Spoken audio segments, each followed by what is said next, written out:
Hello, everybody, and welcome to this week's episode of Realcomm Live. Got a great conversation today, as I always try to do. My words to describe today's conversation: subtle but critical. Let me explain. So, the topic we're going to be discussing today is about the relationships or the partnerships between the supply side, a solution provider, and the client. Often overlooked. It's not a sexy topic per se, but it is the foundation of which our industry works. And especially given that the conference is coming up in a couple of weeks, and we're going to have an exhibit floor of 150 plus companies. This conversation has never been more important. I've been doing this for a while, and I'll walk those exhibit floors and I'll talk to the vendors, especially the newer ones, the younger companies, and they want to grab me. Hey, Jim, let me show you what we're doing. Let me show you what we got. And I don't want to discourage their excitement, but I do want to stop stop them and say, all right, before you tell me what you have to sell me, why don't we start with you asking me a few questions of who I am? You don't know if I'm the janitor. You don't know if I'm the head of IT. You don't even know if I belong in the conference, right? But you're so anxious to talk about your product that you forget to figure out what that's important of what I do. And so, that's the first step: asking questions, getting to know the customer. And then the next step is developing that trusted relationship where the transaction side of the business is gone. The deal is done. The dollars have been deposited. But now you're getting down to really understanding each other, understanding each other's needs, and collaborating like partners. And that's going to be our topic today. And we could not have two better people to talk about it. We got Brian Sutherland, VP Commercial Yardi, and Khanh Nguyen, Vice President of Enterprise Applications, Kilroy Realty. Guys, so good to have you on today. Thank you, Jim. How Thanks, are Jim. you? So you heard in my, I guess, the opening monologue, is that what they call it? The importance, and I've had the luxury, if you will, of having a software company at one point, startup, and when we first started, we had ideas, but we did not know what we were doing. Once we figured out how to collaborate and partner with our early customers, that's when the magic happened, right? Because we were both trying to solve the same problem. Now, Yardi, 35-year-old company, 35 plus, right, Brian? Nice. 40 this year. 40, my goodness. So not a startup by any means, but I get the sense that you guys learned long ago the importance of partnerships, right? And listening to the customers.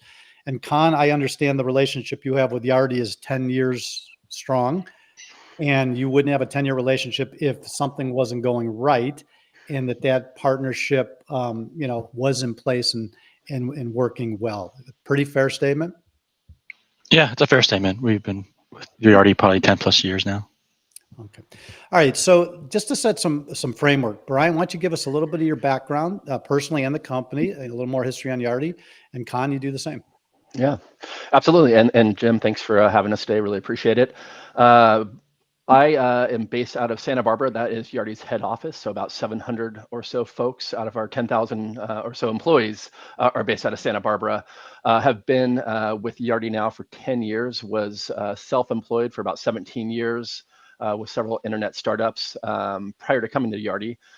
Enjoy my day-to-day, and my day-to-day is overseeing the sales and marketing team and supporting about 2,000 existing customers here in the U.S. And so outside of just the sales and marketing side, very much a product person and have a technical background. And so have been very much focused on launching various product lines like Yardi Elevate. And then more recently, about 12 years ago, when AI came about in terms of being very mainstream and everyone talking about AI, we have really kind of developed a roadmap around that. And so I've been helping Yardi in terms of our strategic direction when it comes to artificial intelligence. But Khanh and I have known each other for many years, and really appreciate the partnership with Kilroy, and thrilled that he's joining us today.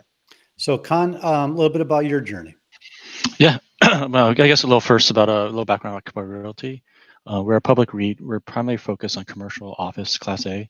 We're a developer, owner, and operator of approximately 17 million square feet. That's in stabilized and in development assets, and our key markets are West Coast and Austin markets. We kind of pride ourselves of building strong relationships with our partners, whether it be tenants, customers, vendors, investors. A little bit about my background. I've been about 20 years in the industry, 10 years at Realcomm and Kilroy specifically.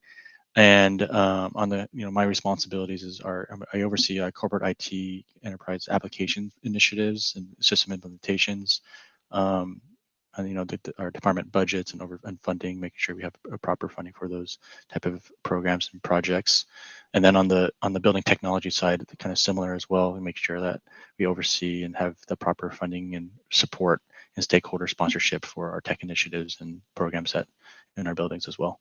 So you have your hands in everything possible, the back end enterprise and the front end smart building. That's a busy day. Yeah. Well, I have a good team behind me, like some people who've been involved and delegate the responsibilities accordingly. That makes it successful. So let's kind of go back to the future a little bit and say, when you're Mhm. making a platform decision, a big enterprise decision, what does that look like? I think for us, we tend to look at, we kind of do like an assessment of like what our risk is.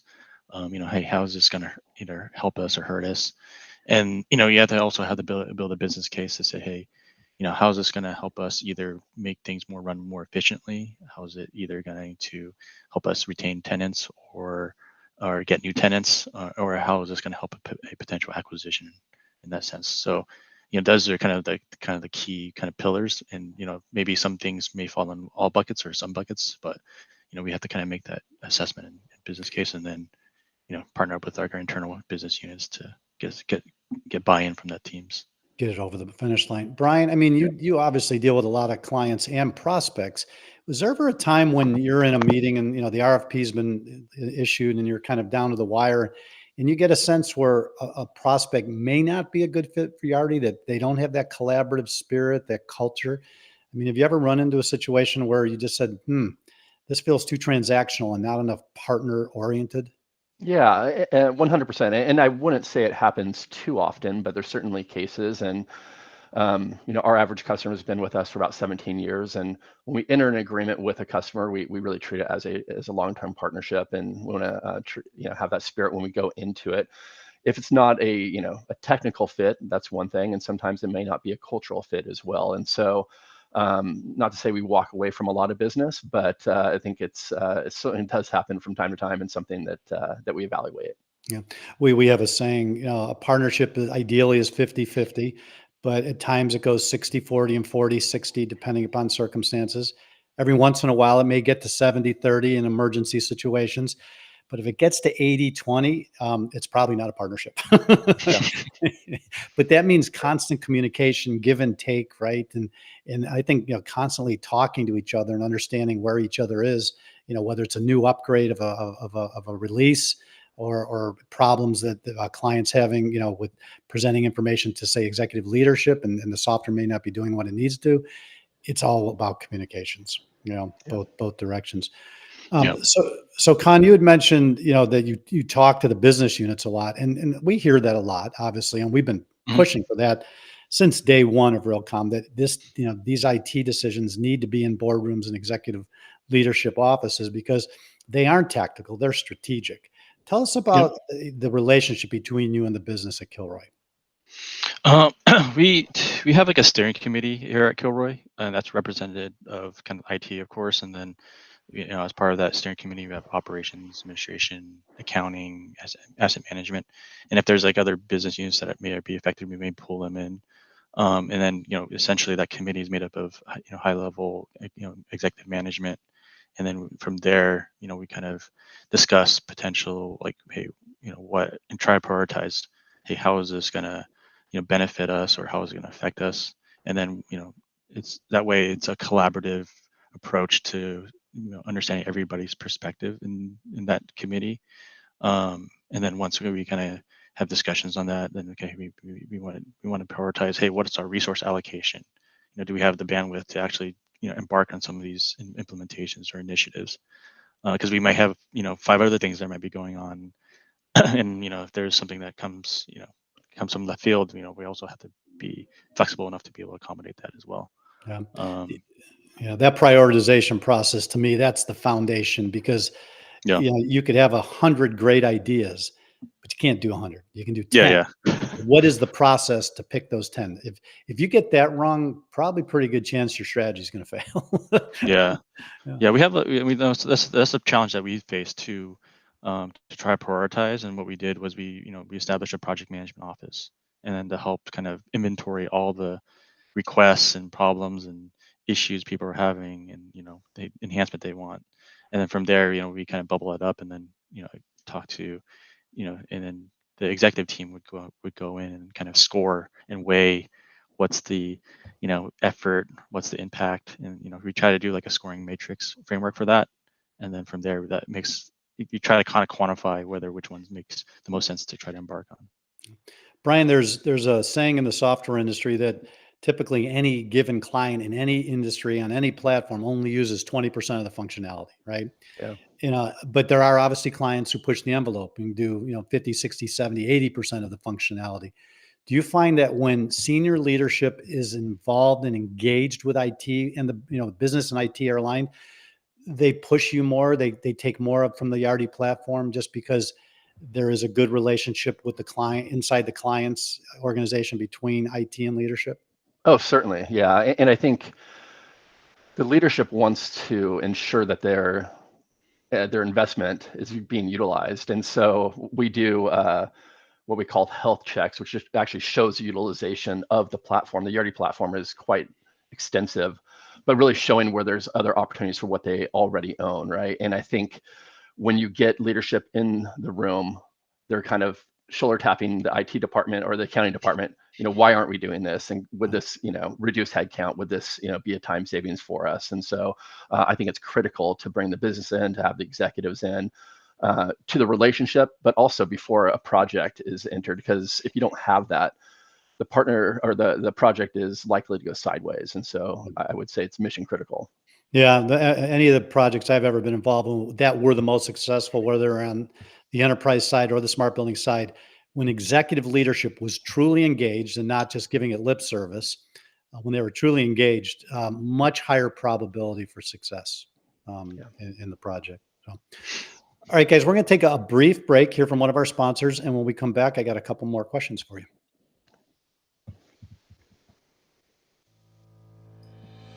Intelligent Buildings is the only company focused solely on smart building advisory and managed services at scale for both new projects and existing portfolios. We can guide your smart building planning and execution for new construction, as well as assess your buildings globally for vulnerabilities and opportunities. We can then continuously monitor, manage, and remediate the inherent risks from contractors and control systems. Since 2004, we are the most trusted and experienced name. All right. So again, in my experience within the IT community, another famous phrase, if you will, was people hate when you got technology that goes looking for a problem, right? It's trying to solve a problem that doesn't exist. So, Khanh, at Kilroy, do you have vendors coming to you with technology looking for problems, or do you say, hold on, let us understand our organization and our needs. We'll tell you, we'll figure out our problems, and then we'll go looking for vendors. How do you approach that? I think it's a little bit of both. I think when there's when there's problems that we are aware of, then we'll go out and look for solutions for that. But then sometimes the problem sometimes is the status quo. Sometimes we're not aware, like the way we're doing things, there's a better way of doing it. So sometimes when vendors come in and say, hey, this is a solution for X, Y, and Z, then hey, maybe we can take a step back and reevaluate what we're doing in those areas. Whether, hey, is it just we're used to doing it the way it is, and it could be more manual, or it could be the way it's been done for like 10, 12 years. So then when we kind of get kind of pitched for a certain solution, and hey, we may take a step back and say, hey, is this really a problem or not? And then from there, we can say, hey, this is something worth exploring some more. But if it isn't, then we'll probably kind of put the kibosh at the beginning. I've always been a real advocate for the vendor side of the business, just because I believe that's where the innovation happens. These people are Yeah. financially motivated to make innovation happen, right? So when you walk a floor, an exhibit floor like Realcomm, and there's a lot of not a noise and a lot of confusion and marketing messages on those booths and everything. But let's Yep. say there was a product in that floor that it could go into your leasing database and your leasing abstracts and predict the next tenant that's going to go bankrupt. Okay. Hmm. It would look at internal data, external data, and it could say, hey, Khanh, you got a problem. You got this particular clients in 13 locations. They represent 1 million square feet of your portfolio. And we just heard through our AI analysis that they're not going to be around too much longer, right? Yep. How do you find that on the floor? I mean, are you going to talk to every booth? What do the people on that floor need to do to make sure when you walk by, you can quickly understand what it is they're talking about? Yeah, I think sometimes like some booths will have like a lot of information kind of presented, but if they can make it more concise, easier to kind of to um, to process and to kind of ingest, then then it kind of compels you, hey, you want to learn more and try to see like, hey, what is this actually trying to do? And from there, like it could pique some interest. And then I think at the same time, it's like, hey, if there's like a business case that's really easy to understand, once you kind of have that conversation with that vendor or that booth, then okay, hey, there's a that can help build that business case when we present it back into our executive team or So in other business words, they leadership. shouldn't have leaders in digital transformation on their booth. Yeah, I think the salespeople and the digital people should have like a good kind of relationship, so that it makes it easier to kind of Right. communicate to the And Brian, potential customer. conversely, when people are walking that exhibit for wide eyes, and maybe they're new to the industry, a CIO came from financial services or some other industry, how do you approach when they walk up to your booth? I mean, do you ask the questions? Do you sit down? What's that first couple minutes look like? For me, I want to hear about their business first, because that's where I think the gold is, and you really understand, what markets they're in, or how they're organized, whether a fee manager or institutional owner or a REIT. The conversation is going to be a little bit different. So I try to keep it conversational in nature. Never try to just shove product down someone's throat. And it's more get to know them, understand what they might be interested in, and then we might have a conversation in terms of what Yardi can offer from that point on. Yep. Yeah, that's Yeah. the right answer. And you introduce yourselves and then really dig into what the client does. And through that conversation, try to understand maybe what their big problems they're trying to solve. And you don't even talk about product, I don't think, in that first Yeah. conversation, Yeah. unless Well, of it's like, course they why are want they to. there, right? And Yeah. Well, they want enjoying to, the yeah. conference, and They those want type to of see a first demo. questions. They want to start Yeah, to get a feeling, but even giving them a demo, the more you know about them, the better that demo is going to be. Yeah. 100%. So Yeah. you folks were tied at the knot 10 years ago, right? And obviously the marriage is still working. Everybody's still smiling. What's the secret to the success to a 10-year supplier real estate end user relationship? Mhm. And we'll start with you. I'll start with me. I think we really value just the partnership with our clients, and in the case of Kilroy, going down on a annual basis, semi-annual basis, sitting down with their leadership team, with their IT team, understanding what their strategic directions is, and what issues they might be faced with, or what opportunity might be there, and it really helps strengthen the relationship with Khanh in particular. He goes to a lot of Yardi events, and we've gotten to know each other, and share dinner, and gotten to understand his role, his objectives, and just I think forming a deeper partnership has been key. Yeah. And I would just like to throw in that we believe we have that kind of partnership with Yardi as well. We do Absolutely. not and have not for a long time looked at you as a vendor or an exhibitor or a sponsor. Almost since the beginning, 1999, we sit down, we talk, we collaborate, we talk about the industry. You give us great insight. Hopefully, we give some back, and I believe we have a partnership with you as well. Yeah, Yeah, Yeah. 100%. yeah. I think from like sorry, Jim, like No, no, from no. our Go perspective, ahead. it's like when we're evaluating a potential partner, you kind of want to see, hey, is this a long term relationship that's going to be successful, and how is it going to be successful? For us, it's kind of like you kind of analogize it as like developing a building. Like once you build a building, you don't just like walk away and say it's ready. You have to kind of actively manage it. You have to kind of make sure that things are kind of kept up to code, or up to up to par with what the standards that you have as an organization. So like with Yardi, like we have biweekly conversations with our account management team, client success. When there's issues, they're responsive. Because that no software is perfect, right? And No. as you implement, you're going to find new opportunities for you to expand and enhance kind of the solution. And then working with like our providers and partners, say, hey, this is the feature that we were looking for. This is going to help us so much if we did this and this. And then they're receptive to hearing that and bringing that. We don't expect it to be done right away, but if they incorporate that into the kind of the roadmap, I think that's been part of the success of like our relationship with Yardi. Being the old guy on the call, I'll offer a little elderly advice or insight, if you will, in a world, especially to the younger folks coming into the industry, right? Who are all 140 characters. They've been 140 character tweet, since they were born. They're walking around with their phone. It's a very instantaneous, instant gratification kind of world. My advice or insight would be, good relationships really are at the core of a successful life, both personally and in business.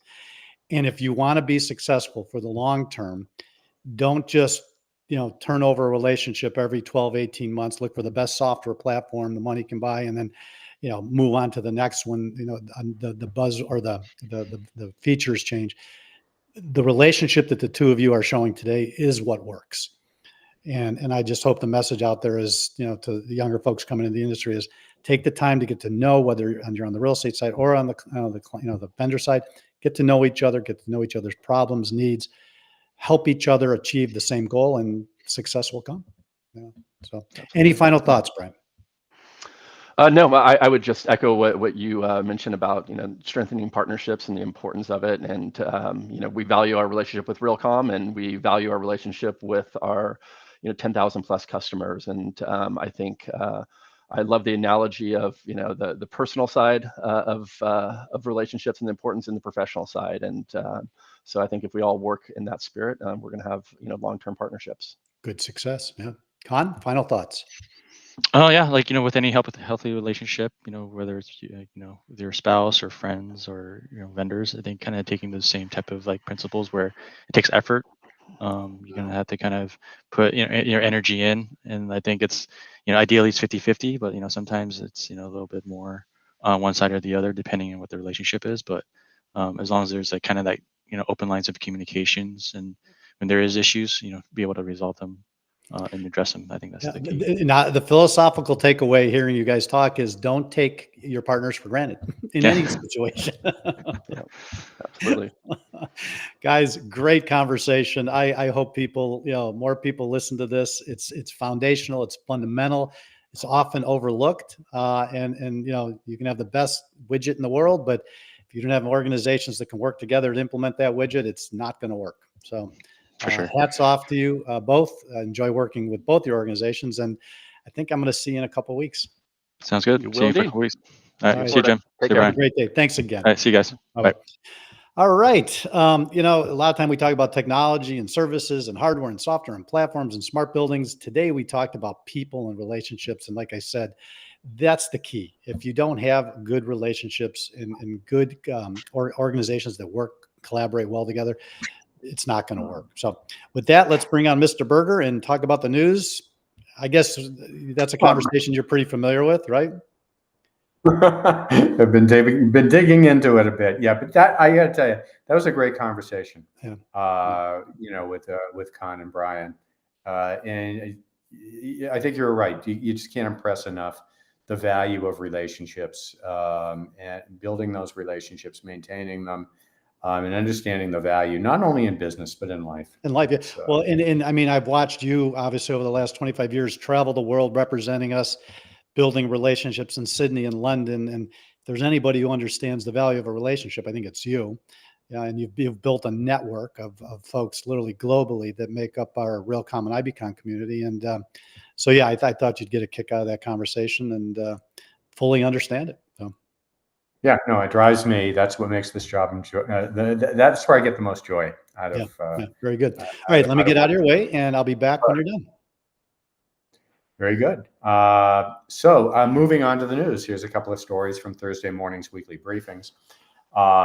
First, CBRE is projecting the office market's gearing up for even some greater changes. So office buildings across the country facing lowest occupancy on record, and more than 1 billion square feet is at risk of becoming obsolete. But they're saying another existential threat's just around the corner. So in this article, Julie Ingersoll at CBRE highlights that AI and automation are expected to replace 85 million jobs by 2025, further cutting the need for office space. I'm not sure.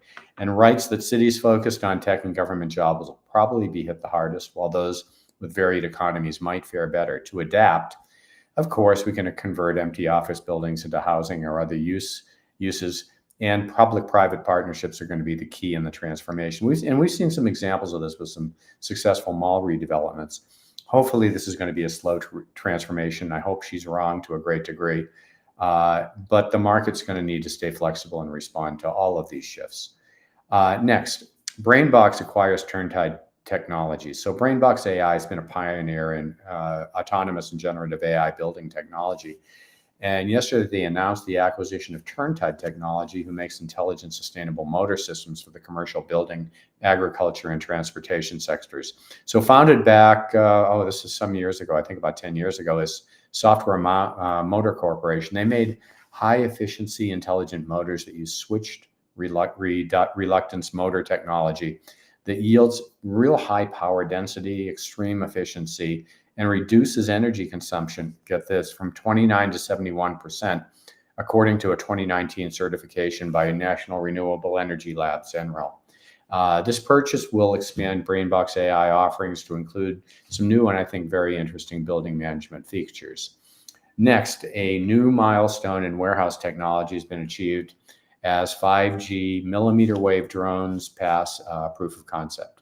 So the drone was demonstrated at Ericsson's USA 5G smart factory and showcased the potential for autonomous barcode scanning and inventory management. While not quite ready for prime time, it gives us a glimpse into the future of supply chain and logistics innovation. So starting with autonomous inventory checks in the factory's warehouse high racks, the drone's indoor optimized flight control, 5G connected Nest docking station, and live video streaming cameras enabled a wide variety of sensing solutions using Ericsson's fully on-prem 5G private network. And this signals a shift from wired or Wi-Fi connections to native 5G connectivity for industrial use. This is a great example now of how millimeter wave technology will be integrated into more industrial processes. And finally, from our friend Cade Metz at the New York Times, OpenAI has begun training a new AI model which aims to achieve AGI, artificial general intelligence. So this new model is going to be much more powerful than the popular ChatGPT 4.0 technology. OpenAI, and they acknowledge the need for responsible adoption when this comes out. And so they're getting a head start in setting up a safety and security commission to explore potential risks in the new model and future AI technologies like misinformation, replacing jobs, literally threatening humanity. This new model is expected to be more powerful than its predecessor, GPT-4, which was released just over a year ago, and it seems like yesterday. The updated tech can generate images, respond to questions and commands in a conversational tone. Now, OpenAI has run into some issues using celebrity voices, including a recent dispute with Scarlett Johansson over a voice that sounded eerily similar to hers. There's been other criticism over copyright infringement, including a lawsuit from the New York Times over using news content related to AI systems. So the development of the new AI model is going to take some time to develop, and it's going to be followed by months of testing and fine-tuning before its public release. But my guess is this is just the tip of the iceberg, and I cannot imagine what's coming next. So that's it for me today, folks. I wish you all a great weekend, and back to you, Jim. Yeah. Howard, yeah, I mean, I can comment on every single one of your stories. So CBRE, artificial intelligence, office demand, kind of reminds me of an article I read 32 years ago called Info Age and the Impacts on the Commercial Real Estate Market. This guy, Jim Young, I don't know who he is, but he wrote this crazy stuff. But yeah, it's going to continue. I mean, we've got the post-pandemic impact of the office market. Now 10 desks of traders could be replaced by one server in a server farm someplace. It's gonna impact it. And this transformation from barns to office, industrial, retail, industrial, like we experienced the last paradigm shift, This is paradigm shifting stuff. This is not a 10-year cycle. We're going to have to give significant thought to how we reuse a lot of these offices that were designed for a model that was basically built in the 50s, right? Brainbox, great article. Our AI applied to great data sets. We leave the lights on in buildings. We burn energy we shouldn't be. We account for 44% of the energy. Anybody that wants to bring AI into the built environment should be bringing that energy consumption down. And I'm a great fan of Turntide's technology. They were early out with this. And the drone, we've had drones at the conference for 10 plus years now. They're getting smaller. I saw one in DC that was the size, maybe 5 inches. Maintenance, operational functions. Yes, they can automate factories, but there are so many tasks in a building that I don't think have still taken full advantage of drone technology. And last but not least, the OpenAI training a new model. I think it was, who's the guy who founded ChatGPT? Sam Altman. He says the LLM you're using today is the worst LLM you will ever use, and it's only going to get better, right? So if there are any unbelievers out there still, I would encourage you to come to the conference. We have got more content, legitimate content on AI for the built environment than any other event in the world, period. So good stories. I mean, just conversations you'll have walking down the hall are going to be case studies, real case studies. I mean, not smoke and mirrors anymore, case studies. Howard, as always, great job on the news. I will talk to you soon. Have a great weekend. You too. Thanks, Jim. Bye. All right. So before I wrap, let's hear from our final sponsor, and then I'm going to tell you a little bit about next week's show, and it's going to be a great one.